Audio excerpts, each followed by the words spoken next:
Hi friends, ಎಲ್ಲರಿಗೂ ನಮಸ್ಕಾರ. ಇವತ್ತಿನ ವಿಡಿಯೋದಲ್ಲಿ ಫ್ಲಫಿಯಾಗಿ ಸಾಫ್ಟ್ ಆಗಿರುವಂತಹ ಕೇಕ್ನ ಮಾಡಿ ತೋರಿಸ್ತಿದ್ದೀನಿ. ಬೇಕ್ರಿಯಲ್ಲಿ ಯಾವ ರೀತಿ ಇರುತ್ತೋ ಅದೇ ಟೇಸ್ಟ್ನ ಮನೆಯಲ್ಲಿ ಸಿಂಪಲ್ಲಾಗಿ ಮತ್ತು ರುಚಿಯಾಗಿ ಮಾಡ್ಕೊಳ್ಬೋದು. ಓವೆನ್ ಬಳಸದೆ ಸಾಫ್ಟಾಗಿ ಯಾವ ರೀತಿ ಮಾಡ್ಕೊಳ್ಳೋದು ಅಂತ ಈ ವಿಡಿಯೋದಲ್ಲಿ ನೋಡಿಕೊಂಡು ಒಂದ್ಸಲ ಟ್ರೈ ಮಾಡಿ ನೋಡಿ. ಯಾವ ರೀತಿ ಮಾಡ್ಕೊಳ್ಳೋದು ಅಂತ ಈ ವಿಡಿಯೋದಲ್ಲಿ ನೋಡ್ಕೊಳ್ಳೋಣ. ಮೊದಲು ಒಂದು ಬೌಲ್ಗೆ 50 ಗ್ರಾಮ್ ಅಷ್ಟು ನಾನು ಬೆಣ್ಣೆಯನ್ನು ತಗೊಳ್ತಿದ್ದೀನಿ. ಬೆಣ್ಣೆ ಬದಲು ತುಪ್ಪವನ್ನು ಯೂಸ್ ಮಾಡ್ಕೊಳ್ಬೋದು. ನಾನು ಕೇಕ್ ಮಾಡ್ಕೊಳ್ಳೋದಕ್ಕೆ 50 ಗ್ರಾಮ್ ಅಷ್ಟು ಬಟರ್ನ ತೊಗೊಂಡಿದ್ದೀನಿ. ಇನ್ನು 50 ಗ್ರಾಮ್ ಅಷ್ಟು ನಾನು ಎಣ್ಣೆಯನ್ನು ತೊಗೊಂಡಿದ್ದೀನಿ. ನೋಡಿ, ಬಟರ್ ಈಗ ನೀಟಾಗಿ ನಾವು ಬ್ಲೆಂಡ್ ಮಾಡ್ಕೊಳ್ಬೇಕು. ನೋಡಿ, ಈ ರೀತಿ ಸಾಫ್ಟ್ ಆಗೋವರೆಗೂ ನಾವು ಬ್ಲೆಂಡ್ ಮಾಡ್ಕೊಳ್ಬೇಕು. 3-4 ನಿಮಿಷದವರೆಗೂ ನಾನು ಈ ರೀತಿ ಬ್ಲೆಂಡ್ ಮಾಡ್ಕೊಂಡಿದ್ದೀನಿ. ಬಟರ್ ಕಲರ್ ಈ ರೀತಿ ಚೇಂಜ್ ಆಗಬೇಕು. ನೋಡಿ, ಈ ರೀತಿ ವೈಟ್ ಕಲರ್ ಆಗಬೇಕು. ಬಟರ್ನ ಬ್ಲೆಂಡ್ ಮಾಡ್ಕೊಂಡಿದ್ದೀನಿ. 1 ಕಪ್ ಆಗೋಷ್ಟು ಸಕ್ಕರೆ ಪೌಡ್ರನ್ನ ತೊಗೊಳ್ತಿದ್ದೀನಿ. ಸಕ್ಕರೆ ಮತ್ತು ಬಟರು ನೀಟಾಗಿ ಮಿಕ್ಸ್ ಆಗಬೇಕು. 3-4 ನಿಮಿಷದವರೆಗೂ ಇದೇ ರೀತಿ ಬ್ಲೆಂಡ್ ಮಾಡ್ಕೊಳ್ಳೋಣ. ನಾವು ಬ್ಲೆಂಡರ್ ಇಲ್ಲ ಅಂದರೂ ಪರವಾಗಿಲ್ಲ, ಮಿಕ್ಸಿಯಲ್ಲೂ ಕೂಡ ನಾವು ಮಾಡ್ಕೊಳ್ಬೋದು. ಕೇಕ್ ಬ್ಯಾಟರ್ನ ನಾವು ಯಾವ ರೀತಿ ನಾವು ಬ್ಲೆಂಡ್ ಮಾಡ್ಕೊಳ್ತೀವೋ ಕೇಕು ಅಷ್ಟೇ ಸಾಫ್ಟಾಗಿ ಬರುತ್ತೆ. ನೋಡಿ, ಈಗ ಮಿಕ್ಸ್ ಆಗಿದೆ. 3 ಮೊಟ್ಟೆಗಳನ್ನು ನಾನು ಹಾಕ್ಕೊಳ್ತಿದ್ದೀನಿ. 3 ಎಗ್ಸ್ನ ನಾವು ಹಾಕ್ಕೊಳ್ಬೇಕು. ಈಗ ನಾವು ಬ್ಲೆಂಡ್ ಮಾಡ್ಕೊಳ್ಳೋಣ. ಸಾಫ್ಟ್ ಆಗೋವರೆಗೂ ಒಂದು 8-10 ನಿಮಿಷ ನಾವು ಇದೇ ರೀತಿ ಬ್ಲೆಂಡ್ ಮಾಡ್ಕೊಳ್ಬೇಕು.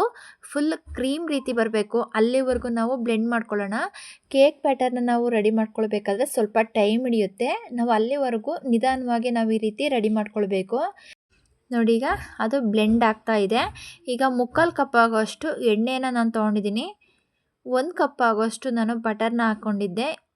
3/4 ಕಪ್ ಆಗುವಷ್ಟು ಎಣ್ಣೆಯನ್ನು ನಾನು ಹಾಕ್ಕೊಳ್ತಿದ್ದೀನಿ. ಎಣ್ಣೆ ಹಾಕಿದ ನಂತರ ಮತ್ತೆ 1-2 ನಿಮಿಷ ನಾವು ಇದೇ ರೀತಿ ಬ್ಲೆಂಡ್ ಮಾಡ್ಕೊಳ್ಬೇಕು. ನಾನು ಹೇಳಿದ ಅಳತೆಯ ಪ್ರಕಾರ ನೀವು ಎಣ್ಣೆ ಮತ್ತು ಬಟರ್ನ ಹಾಕಿ ಕೇಕು ತುಂಬಾ ಸಾಫ್ಟಾಗಿ ಬರುತ್ತೆ. ಬಟರ್ ಬದಲು ತುಪ್ಪ ಹಾಕೋದಾದರೆ ಅರ್ಧ ಕಪ್ಪಷ್ಟು ತುಪ್ಪ, ಅರ್ಧ ಕಪ್ಪಷ್ಟು ಎಣ್ಣೆನ ನಾವು ಯೂಸ್ ಮಾಡ್ಕೊಳ್ಬೋದು. ಬರೀ ತುಪ್ಪದಲ್ಲೇ ನಾವು ಮಾಡ್ತೀವಂದರೆ 1/4 ಕಪ್ಪಷ್ಟು ತುಪ್ಪವನ್ನು ಹಾಕ್ಕೊಳ್ಬೋದು. ಮೊಟ್ಟೆ ಎಲ್ಲ ಹಾಕ್ಕೊಂಡು ನಾನು ಈ ರೀತಿ ಬ್ಲೆಂಡ್ ಮಾಡ್ಕೊಂಡಿದ್ದೀನಿ. ಈಗ ಮೈದಾ ಹಿಟ್ಟನ್ನು ನಾನು ಹಾಕ್ಕೊಳ್ತಿದ್ದೀನಿ. 1 ಕಪ್ ಆಗೋಷ್ಟು ಮೈದಾ ಹಿಟ್ಟನ್ನು ಹಾಕ್ಕೊಳ್ತಿದ್ದೀನಿ. 1 ಕಪ್ ಸಕ್ಕರೆಗೆ 1 ಕಪ್ ಆಗೋಷ್ಟು ಮೈದಾ ಹಿಟ್ಟನ್ನು ಹಾಕ್ಕೊಳ್ಬೇಕು. ನೋಡಿ, ಈ ರೀತಿ ನಾನು ಜಲಿಸ್ಕೊಳ್ತಿದ್ದೀನಿ. ಆದರೆ ಗಂಟುಗಳೇನಾರು ಇದ್ದರೆ ಈ ರೀತಿ ನಾವು ಜಲಿಸ್ಕೊಳ್ಬೇಕು. ನೋಡಿ, ನಾನು 1/4 ಟೇಬಲ್ ಸ್ಪೂನಷ್ಟು ಉಪ್ಪನ್ನು ಹಾಕ್ಕೊಂಡು ನೀರು ಹಾಕ್ಕೊಂಡು ಮಿಕ್ಸ್ ಮಾಡಿಕೊಂಡು ಇಟ್ಕೊಳ್ತಿದ್ದೀನಿ.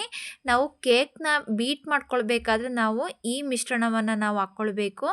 ನಾನೀಗ ಅದನ್ನು ಮಿಕ್ಸ್ ಮಾಡಿಕೊಂಡು ಇಟ್ಕೊಳ್ತಿದ್ದೀನಿ ಒಂದು ಸೈಡ್ಗೆ. 1/4 ಟೇಬಲ್ ಸ್ಪೂನಷ್ಟು ಬೇಕಿಂಗ್ ಸೋಡಾವನ್ನು ಹಾಕ್ಕೊಳ್ತಿದ್ದೀನಿ, ಜಲಿಸ್ಕೊಳ್ತಿದ್ದೀನಿ. 1/4 ಟೇಬಲ್ ಸ್ಪೂನಷ್ಟು ಬೇಕಿಂಗ್ ಪೌಡ್ರನ್ನ ಹಾಕ್ಕೊಳ್ತಿದ್ದೀನಿ. ಜಾಲರಿಯಲ್ಲಿ ಜಲಿಸ್ಬಿಟ್ಟು ನಾನು ಹಾಕ್ಕೊಳ್ತಿದ್ದೀನಿ. ಈಗ ಬ್ಲೆಂಡ್ ಮಾಡ್ಕೊಳ್ಬೇಕು. ಒಂದು 5-8 ನಿಮಿಷದವರೆಗೂ ನಾವು ಸಾಫ್ಟ್ ಆಗೋವರೆಗೂ ಬ್ಲೆಂಡ್ ಮಾಡ್ಕೊಳ್ಬೇಕು. ಕೇಕ್ಗೆ ನಾವು ಮಿಲ್ಕ್ ಮೇಡ್ ಕೂಡ ನಾವು ಆ್ಯಡ್ ಮಾಡ್ಕೊಳ್ಬೋದು. ನೋಡಿ, ಈಗ ನಾನು ಮಿಕ್ಸ್ ಮಾಡ್ಕೊಳ್ತಿದ್ದೀನಿ. ಇದೇ ರೀತಿ ನಾವು ಬ್ಲೆಂಡ್ ಮಾಡ್ಕೊಳ್ಬೇಕು. ಒಂದು 5-8 ನಿಮಿಷದವರೆಗೂ ನಾವು ಸಾಫ್ಟ್ ಆಗೋವರೆಗೂ ಬ್ಲೆಂಡ್ ಮಾಡ್ಕೊಳ್ಳೋಣ.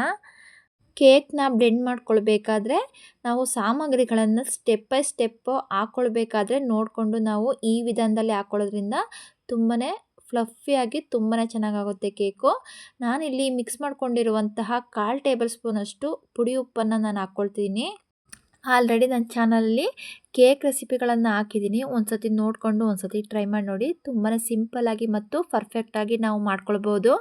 1/4 ಟೇಬಲ್ ಸ್ಪೂನಷ್ಟು ಪೈನಾಪಲ್ ಎಸೆನ್ಸ್ನ ನಾನು ಹಾಕ್ಕೊಳ್ತಿದ್ದೀನಿ. ಪೈನಾಪಲ್ ಎಸೆನ್ಸ್ ಬದಲು ವೆನಿಲಾ ಎಸೆನ್ಸ್ ಕೂಡ ನಾವು ಹಾಕ್ಕೊಳ್ಬೋದು. ಹಾಕ್ಕೊಂಡು ಮತ್ತೆ 1 ನಿಮಿಷ ನಾವು ಬ್ಲೆಂಡ್ ಮಾಡ್ಕೊಳ್ಳೋಣ. ನೋಡಿ, ಬ್ಲೆಂಡ್ ಮಾಡ್ಕೊಳ್ಬೇಕಾದ್ರೆ 2 ಟೇಬಲ್ ಸ್ಪೂನಷ್ಟು ನೀರನ್ನು ನಾನು ಹಾಕ್ಕೊಳ್ತೀನಿ. ವಾಟರ್ನ ನಾನು 2 ಟೇಬಲ್ ಸ್ಪೂನಷ್ಟು ಮಾತ್ರ ಹಾಕ್ಕೊಳ್ತಿದ್ದೀನಿ, ಜಾಸ್ತಿ ಹಾಕ್ಕೊಳ್ಬಾರ್ದು. ನೋಡಿ, ಈಗ ನಾನು 1 ನಿಮಿಷದವರೆಗೂ ಬ್ಲೆಂಡ್ ಮಾಡ್ಕೊಳ್ತಿದ್ದೀನಿ. ನೋಡಿ, ಈಗ ಕೇಕ್ ಬ್ಯಾಟರು ರೆಡಿಯಾಗಿದೆ. ಕೇಕ್ ಬ್ಯಾಟರು ಈ ಕನ್ಸಿಸ್ಟೆನ್ಸಿಲಿರಬೇಕು. ನೋಡಿ, ಈಗ ರೆಡಿಯಾಗಿದೆ. ಕೇಕ್ ಪೆನ್ನ ನಾನು ತೊಗೊಂಡಿದ್ದೀನಿ.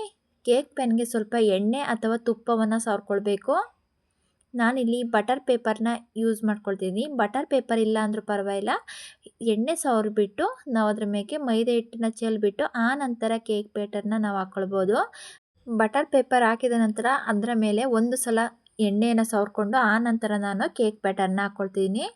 ಆ ರೀತಿ ಹಚ್ಚೋದ್ರಿಂದ ಅದು ತಳ ಹಿಡಿಯೋದಿಲ್ಲ. ಕೇಕ್ ಬ್ಯಾಟರ್ ಹಾಕಿದ ನಂತರ ಒಂದು ಸಲ ಈ ರೀತಿ ಅಂದ್ಕೊಳ್ಬೇಕು. ನಾನಿಲ್ಲಿ ಟೂಟಿ ಫ್ರೂಟಿನ ತೊಗೊಂಡಿದ್ದೀನಿ. ಸ್ವಲ್ಪ ಟೂಟಿ ಫ್ರೂಟಿಗೆ ಸ್ವಲ್ಪ ಮೈದಾ ಹಿಟ್ಟನ್ನು ಮಿಕ್ಸ್ ಮಾಡಿಕೊಂಡು ನಾನು ಹಾಕ್ಕೊಳ್ತೀನಿ. ಕೇಕ್ ಮೇಕೆ ಹಾಕ್ಕೊಂಡು ಒಂದು ಸಲ ಸ್ಪೂನಲ್ಲಿ ನಾನು ಮಿಕ್ಸ್ ಮಾಡ್ಕೊಳ್ತೀನಿ. ನಾವು ಈ ರೀತಿ ಮಿಕ್ಸ್ ಮಾಡಿಕೊಂಡು ಮಾಡ್ಕೊಳ್ಳೋದ್ರಿಂದ ತಿನ್ನಬೇಕಾದ್ರೆ ಬಾಯಿಗೆ ಸಿಗೋದ್ರಿಂದ ಕೇಕು ತುಂಬಾ ಚೆನ್ನಾಗಿರುತ್ತೆ.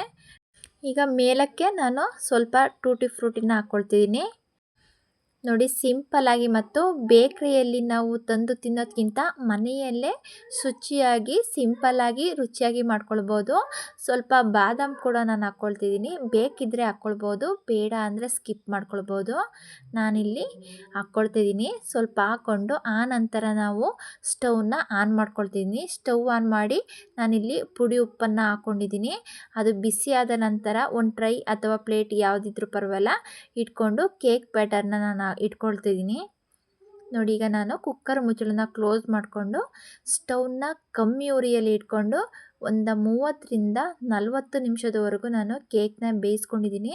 ನೋಡಿ, ಕೇಕು ಬೆಂದಿದೆ ಇಲ್ವಂತ ನೋಡೋಣ. ಕಡ್ಡಿಗೆ ಕೇಕು ಅಂಟ್ಕೊಳ್ಬಾರ್ದು. ನೋಡಿ, ಕೇಕು ಚೆನ್ನಾಗಿ ಬೆಂದಿದೆ. ತಣ್ಣಗಾದ ನಂತರ ಈ ರೀತಿ ಸೈಡಲ್ಲಿ ಒಂದು ಚಾಕುವಿನಲ್ಲಿ ನಾನಿಲ್ಲಿ ಕಟ್ ಮಾಡ್ಕೊಳ್ತೀನಿ. ಸೈಡ್ ಬಿಡಿಸ್ಕೊಳ್ಬೇಕು. ನೋಡಿ, ಸಿಂಪಲ್ಲಾಗಿ ನಾವು ಕೇಕ್ನ ರೆಡಿ ಮಾಡ್ಕೊಳ್ಬೋದು ಮನೆಯಲ್ಲೇ. ಈಗ ಒಂದು ಪ್ಲೇಟ್ಗೆ ನಾನು ತೆಗೆದಿಟ್ಕೊಳ್ತಿದ್ದೀನಿ. ನೋಡಿ ಯಾವ ರೀತಿ ಬಂದಿದೆ ಅಂತ ನೋಡೋಣ. ಕೇಕು ನೋಡಿ ತುಂಬಾ ಸಾಫ್ಟಾಗಿ ತುಂಬಾ ಚೆನ್ನಾಗಿ ಬಂದಿದೆ. ಈಗ ಬಟರ್ ಪೇಪರ್ನ ನಾನು ತೆಗಿತಿದ್ದೀನಿ. ನೋಡಿ, ಈ ರೀತಿ ಮನೆಯಲ್ಲೇ ನಾವು ಕೇಕ್ನ ರೆಡಿ ಮಾಡಿಕೊಂಡ್ರೆ ಮಕ್ಕಳು ಕೂಡ ತುಂಬಾ ಇಷ್ಟಪಟ್ಟು ತಿಂತಾರೆ. ಮನೆಯವರೆಲ್ಲ ತುಂಬಾ ಇಷ್ಟಪಟ್ಟು ತಿಂತಾರೆ. ನೋಡಿ, ಈಗ ನಾನು ಬಟರ್ ಪೇಪರ್ನ ತೆಗೆದುಬಿಟ್ಟು ತೋರಿಸ್ತಿದ್ದೀನಿ. ಕೇಕು ಯಾವ ರೀತಿ ಬೆಂದಿದೆ ಮತ್ತು ಯಾವ ರೀತಿ ಸಾಫ್ಟಾಗಿ ಬಂದಿದೆ ಅಂತ ತೋರಿಸ್ತಿದ್ದೀನಿ. ಕೇಕ್ನ ನಾವು ಮನೆಯಲ್ಲಿ 1 ಗಂಟೆಯಲ್ಲಿ ನಾವು ಕೇಕ್ನ ರೆಡಿ ಮಾಡ್ಕೊಳ್ಬೋದು. ನೋಡಿ, ಕೇಕು ಯಾವ ರೀತಿ ಬಂದಿದೆ ಅಂತ ತೋರಿಸ್ತೀನಿ. ಈ ರೀತಿ ಮುಟ್ಟಿದ್ರೆ ಸಾಕು, ತುಂಬಾ ಸಾಫ್ಟಾಗಿ ತುಂಬಾ ಫ್ಲಫಿಯಾಗಿ ಬಂದಿದೆ. ನೀವು ಒಂದ್ಸತಿ ಈ ವಿಧಾನದಲ್ಲಿ ನೋಡಿಕೊಂಡು ಟ್ರೈ ಮಾಡಿ ನೋಡಿ, ತುಂಬಾ ಚೆನ್ನಾಗಿರುತ್ತೆ. ನಾನಿಲ್ಲಿ ಮೇಲ್ಗಡೆದನ್ನೆಲ್ಲ ತೆಗಿತಿದ್ದೀನಿ. ಓವೆನ್ ಬಳಸದೆ ನಾವು ಮನೆಯಲ್ಲೇ ಸಿಂಪಲ್ಲಾಗಿ ಕೇಕ್ನ ನಾವು ರೆಡಿ ಮಾಡ್ಕೊಳ್ಬೋದು. ಮನೆಯಲ್ಲೇ ಕೇಕ್ನ ನಾವು ರೆಡಿ ಮಾಡಿಕೊಂಡು ಕ್ರೀಮ್ ಇದ್ದರೆ ಕ್ರೀಮ್ ಕೂಡ ನಾವು ಹಚ್ಕೊಂಡು ಕೇಕ್ನ ನಾವು ರೆಡಿ ಮಾಡ್ಕೊಳ್ಬೋದು. ನೋಡಿ, ಮೇಲ್ಗಡೆ ಇರುವಂಥದ್ದೆಲ್ಲ ನಾನು ತೆಗಿತಿದ್ದೀನಿ. ಬ್ರೌನ್ ಕಲರ್ ಇರೋದೆಲ್ಲ ನಾವು ತೆಗಿಬೇಕು. ಸುತ್ತ ಇರೋದನ್ನೆಲ್ಲ ನಾನು ಕಟ್ ಮಾಡ್ಕೊಳ್ತಿದ್ದೀನಿ. ನನ್ನ ಚಾನಲಲ್ಲಿ ಸ್ವೀಟ್ ರೆಸಿಪಿಗಳು ಮತ್ತು ಹಲವು ರೆಸಿಪಿಗಳನ್ನು ನಾನು ಅಪ್ಲೋಡ್ ಮಾಡಿದ್ದೀನಿ. ನೋಡಿಕೊಂಡು ಒಂದು ಸತಿ ಟ್ರೈ ಮಾಡಿ ನೋಡಿ, ಸಪೋರ್ಟ್ ಮಾಡಿ. ಈಗ ನಾನು ಸೈಡ್ ಕೂಡ ನಾನು ಕಟ್ ಮಾಡ್ಕೊಳ್ತಿದ್ದೀನಿ. ನೋಡಿ, ತುಂಬಾ ಸಾಫ್ಟಾಗಿ ತುಂಬಾ ಚೆನ್ನಾಗಿ ಬಂದಿದೆ. ನಾವು ಡ್ರೈ ಫ್ರೂಟ್ಸ್ ಕೂಡ ಹಾಕಿರೋದ್ರಿಂದ, ಟೂಟಿ ಫ್ರೂಟಿ ಕೂಡ ಹಾಕಿರೋದ್ರಿಂದ ತಿನ್ನಬೇಕಾದ್ರೆ ಬಾಯಿಗೆ ಸಿಗೋದ್ರಿಂದ ತುಂಬಾ ಚೆನ್ನಾಗಿರುತ್ತೆ. ಯಾರೆಲ್ಲ ನನ್ನ ಚಾನಲ್ನ ಹೊಸದಾಗಿ ನೋಡ್ತಿದ್ದೀರಾ, ದಯವಿಟ್ಟು ನನ್ನ ಚಾನಲನ್ನು ಸಬ್ಸ್ಕ್ರೈಬ್ ಮಾಡಿಕೊಂಡು ಪಕ್ಕದಲ್ಲೇ ಇರುವಂತಹ ಬೆಲ್ ಬಟನನ್ನು ಕ್ಲಿಕ್ ಮಾಡಿ ಸಪೋರ್ಟ್ ಮಾಡಿ. ನೋಡಿ, ಈಗ ನಾವು ಕಟ್ ಮಾಡ್ಕೊಳ್ಳೋಣ. ನೋಡಿ, ನಾನಿಲ್ಲಿ ಕೇಕನ್ನು ಕಟ್ ಮಾಡ್ಕೊಳ್ತಿದ್ದೀನಿ. ಯಾವ ರೀತಿ ಬಂದಿದೆ ಅಂತ ನಾನು ತೋರಿಸ್ತೀನಿ. ತುಂಬಾ ಸಾಫ್ಟಾಗಿರುವಂತಹ ಕೇಕನ್ನು ನೀವು ಒಂದ್ಸತಿ ಟ್ರೈ ಮಾಡಿ ನೋಡಿ, ಹೇಗೆ ಬಂತು ಅಂತ ನನಗೆ ಕಮೆಂಟ್ ಮಾಡಿ. ನೋಡಿ, ಯಾವ ರೀತಿ ಬಂದಿದೆ ಅಂತ ತೋರಿಸ್ತೀನಿ. ಈ ರೀತಿ ಪ್ರೆಸ್ ಮಾಡಿದರೆ ಸಾಕು, ತುಂಬಾ ಸಾಫ್ಟಾಗಿ ತುಂಬಾ ಫ್ಲಫಿಯಾಗಿ ಬಂದಿದೆ. ಕೇಕ್ ಮಾಡ್ಕೊಳ್ಬೇಕಾದ್ರೆ ನಾವು ಸ್ಟೆಪ್ ಬೈ ಸ್ಟೆಪ್ಪು ಸಾಮಗ್ರಿಗಳಿಂದ ಹಾಕ್ಕೊಂಡು ನಾವು ಬ್ಲೆಂಡ್ ಮಾಡಿಕೊಂಡ್ರೆ ನೋಡಿ, ಈ ರೀತಿ ಫ್ಲಫಿಯಾಗಿ ಸಾಫ್ಟಾಗಿರುವಂತಹ ಕೇಕನ್ನು ಮನೆಯಲ್ಲೇ ಮಾಡ್ಕೊಳ್ಬೋದು. ಈ ರೀತಿ ನಾವು ಕೇಕ್ನ ಮಾಡಿಕೊಂಡು 4ರಿಂದ 5 ದಿನದವರೆಗೂ ನಾವು ಇಟ್ಕೊಂಡು ತಿನ್ಬೋದು. ನೋಡಿ, ಯಾವ ರೀತಿ ಬಂದಿದೆ ಅಂತ ನಾನು ಮುರಿದ್ಬಿಟ್ಟು ತೋರಿಸ್ತಿದ್ದೀನಿ. ನಮಗೆ ಗೊತ್ತಾಗುತ್ತೆ, ಮುಟ್ಟಿದ್ರೆ ಗೊತ್ತಾಗುತ್ತೆ ಯಾವ ರೀತಿ ಸಾಫ್ಟಾಗಿ ಬಂದಿದೆ ಅಂತ. ನೋಡಿ, ಈ ರೀತಿ ನೀವು ಫ್ಲಫಿಯಾಗಿ ಮಾಡ್ಕೊಳ್ಬೇಕು ಅಂದರೆ ಈ ವಿಧಾನದಲ್ಲಿ ಮತ್ತು ನಾನು ಹೇಳ್ಕೊಟ್ಟಿರುವಂತಹ ಇಂಗ್ರೀಡಿಯೆಂಟ್ಸ್ನ ಸಮ ಪ್ರಮಾಣದಲ್ಲಿ ನೀವು ಹಾಕಿ ಒಂದ್ಸತಿ ಟ್ರೈ ಮಾಡಿ ನೋಡಿ. ಈ ರೀತಿಯಾದಂತಹ ಸಾಫ್ಟಾದ ಕೇಕನ್ನು ಮನೆಯಲ್ಲೇ ನಾವು ರೆಡಿ ಮಾಡ್ಕೊಳ್ಬೋದು. ಈ ರೆಸಿಪಿ ನಿಮಗೆ ಇಷ್ಟ ಆಯಿತು ಅಂದರೆ ಫ್ಯಾಮಿಲಿ ಜೊತೆ ಫ್ರೆಂಡ್ಸ್ ಜೊತೆ ಶೇರ್ ಮಾಡಿ. ವಿಡಿಯೋಕ್ಕೊಂದು ಲೈಕ್ ಮಾಡಿ ಫುಲ್ ವಿಡಿಯೋ ನೋಡಿ. ವಿಡಿಯೋ ನೋಡಿದ್ದಕ್ಕೆ ತುಂಬಾ ಧನ್ಯವಾದಗಳು. Thank you.